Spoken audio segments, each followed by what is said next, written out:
Portland balled. C.J. McCollum, 29 points. Obviously not the best night for Nurkic. We all know why. But, Max, was this game more about the Trailblazers or the Cavs, in your humble opinion?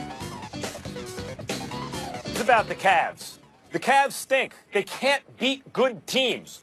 Now, I'll leave the Blazers to you, Stephen A., but we know that they're pretty good, and they'll be a tough out for someone in the Western Conference. But the Cavs were thought to be after the trades. I thought, wow, they just, they beat up the Celtics and then beat up the Thunder, won comfortably right after the trades. They're energized. They have guys LeBron can play with.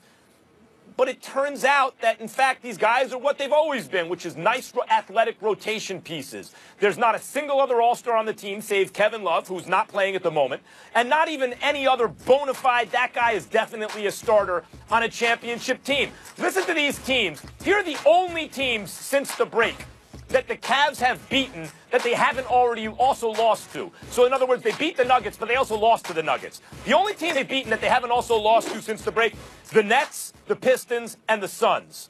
Notice a common theme there? They're no good. Here are the teams that they've lost to. The Cavs have lost to the Clippers, Lakers, and Sixers. All pretty good. None great, but hey, those teams can play. They're 500-ish type teams. And the Cavs have only played those teams and lost to all of them. And then when they've played the good teams, the Spurs and the Blazers, obviously they've lost. They can't beat good teams. Here was another chance to compete, maybe beat a good team. They couldn't do it. The Cavs, as I've been saying, are much closer to the roster that LeBron dragged kicking and screaming to the finals in 07 than any roster he's been on since.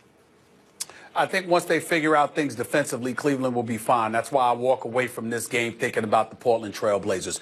I said months ago, and I'll say it again, if Damian Lillard ain't a star, you better ask somebody. This is a bad brother. This brother is something special. He's averaging over 26 a game. He's shooting better than 44% from the field, better than 37% from three-point range. By the way, hasn't even attempted as many shots as C.J. McCollum this year. C.J.'s averaging 21 a game. He's doing his thing as well. Nurkic is the only other guy on the squad averaging in double digits in points. So it really comes down to a guard-oriented game, which is the NBA game of basketball at this particular juncture, being led by two guards and mainly a guy in Damian Lillard. Just because somebody else is greater don't mean he ain't great. Just because somebody else is a superstar doesn't mean he's not one. Put Damian Lillard on a few teams and watch what would happen. What if LeBron had Damian Lillard right now? What if the Wizards had Damian Lillard right now? What if Kyrie had Damian Lillard with him in Boston right now? What if Russell Westbrook has somebody like a Damian Lillard? This is a bad brother.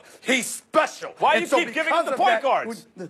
Well, listen, I'm just saying. All I'm saying is it doesn't matter whether it's a point guard, whatever. Because I consider Damian Lillard a guard. He can play point. He can play off guard because he's going to put the ball in the rack when it counts. This is what he is. He's a Mr. Big Shot kind of dude. Dame time, Dame time. This is what he does. So when you look at their winning streak in the Western Conference, I'm thinking about the fact that they're one of the top 5 defenses in the game. I'm thinking about the guard-oriented play that exists in today's NBA. The fact that this team is led by 2 guards. Your boy Neil O'Shea has done an outstanding job. Terry Stotts has done a great job coaching this team. But these dudes right here, led by Damian Lillard, this team will keep you in a game.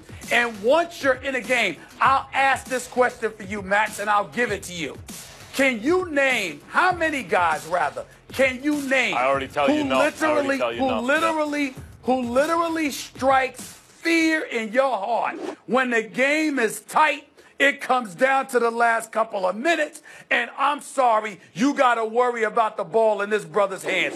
Damian Lillard is one of those elite dudes in the NBA. You know what? He is special. And Portland, if they keep games tight, who knows what they could do?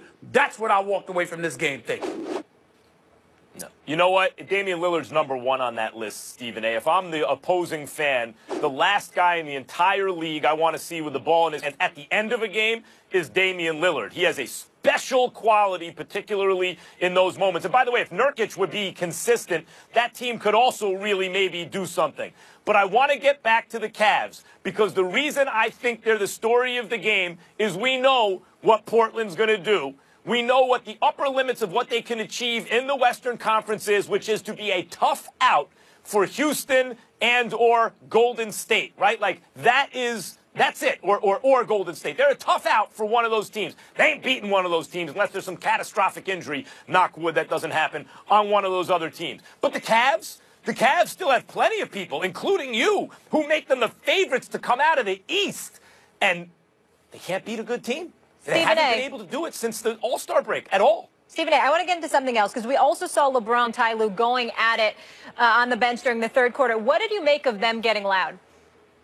Not worried about it at all. They had a difference of opinion, and I actually liked it because, listen, LeBron James is a basketball savant. He knows what he's talking about. Might have irritated Tyronn Lue there, no question about it. And it's good that Tyronn Lue stood up for himself and was going back and forth with him, because you don't want to give the impression that you can be punked. And I don't see a punk in Tyronn Lue. Not the Tyronn Lue I know. Not to say that you don't stand down a couple of times when the king is yelling at you. But in the same breath, sometimes you're going to raise up. And that's what I saw from Tyronn Lue last night. But again, you have to listen and take heed when LeBron James is talking about what should be done on the basketball court, because he knows the game. As great as he is as a talent, he actually knows the game of basketball. He could easily be a coach because he's a coach on the floor already. And that's why you have to pay attention to what he's saying. But I don't have any problem with it. These are the things that you got to go through when you're trying to win championships. It's no big deal to me.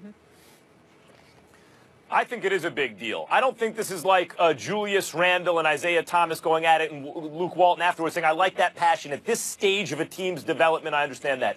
In the case of the Cavs, they're bickering because it's a bad team, and this is what happens on bad teams. At least it's a bad team right now. And I saw this on Twitter somewhere, I think it was this morning. LeBron James yelling at his assistant coach. I mean, really, that's the dynamic on that team, let's face it. And that's one of the problems with the Cavs. I'm not suggesting that they should do anything different. I think Dan Gilbert's a terrible team owner. However, in this case of this organization, would I give LeBron everything he wants? Yes, I would. Because he's the whole shooting match.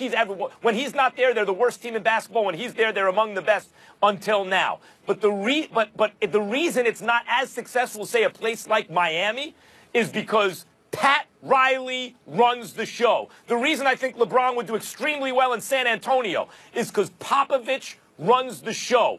To get the very most out of LeBron, he should be in an organization with a strong leader on top. And failing that, you give him what he wants, because that's the next best option. But it is, as Stephen A., as I say, suboptimal, and I think this is an example of that. LeBron James knows he's in charge, and that's better than putting someone else in that organization in charge, but not as good as if you have a Pat Riley or a Greg Popovich or a strong leader at the top of the organization. He also knows he's getting better like fine wine, averaging a triple-double since the break. And everybody also knows this will probably be Tyronn Lue's last year in Cleveland.